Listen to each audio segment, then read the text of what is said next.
It's my pleasure to be here with you again, Anna. Can you discuss your overall learnings about the understanding the self subject? Well, I have learned that having a clear understanding of one's thoughts and behavioral patterns help you understand other people. This ability to empathize facilitates better personal and professional relationships. To know yourself is your first priority.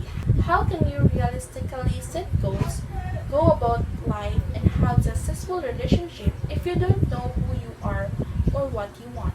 You really can. We tend to underestimate the importance of knowing ourselves. Many of us go through each day reacting to events and just getting by rather than making conscious choices based on who we are and what we want.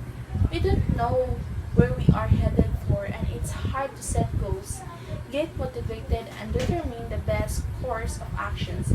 Before we can do any of these things, we must establish who we are, and this subject, understanding the self, I have learned a lot more on knowing myself to be aware of my strengths, weaknesses, likes, and dislikes.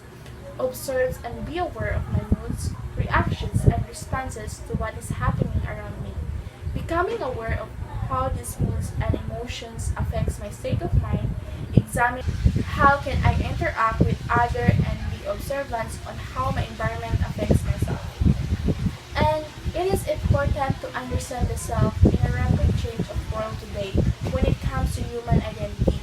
The more you know about yourself, the better who you are in adapting life. And such changes that suits your needs, the more you pay attention to your emotions and how you work, the better you will understand why you do these things you did. The more you know about your own habits, the easier it is to improve yourself. When it comes to human identity, self-awareness is important. When we have a better understanding of ourselves, we are able to experience ourselves as a unique and separate individual. We are then empowered to make changes and to build on our areas of strength as, as well as identify where we would like to make improvements.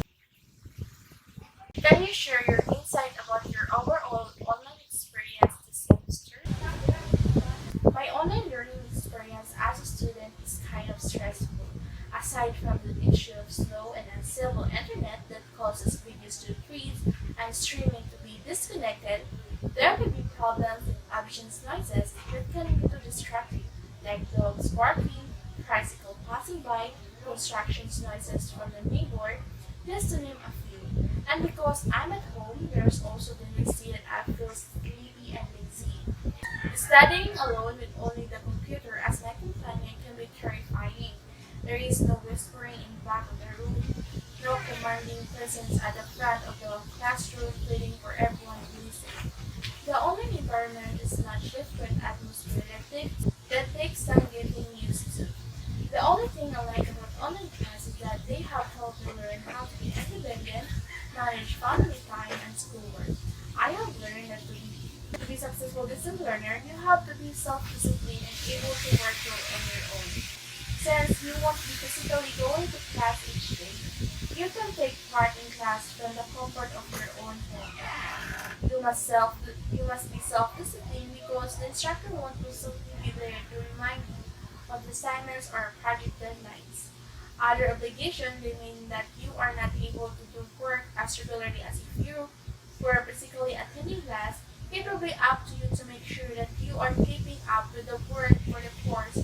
Also, one of the main objectives of college is to become a well-rounded individual with the skills needed to successfully manage a busy agenda, and, and staying at home affects everyone, not just me.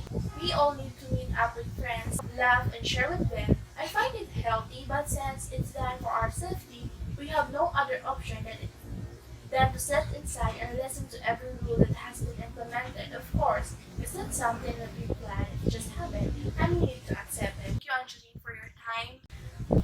You're always welcome, Anna.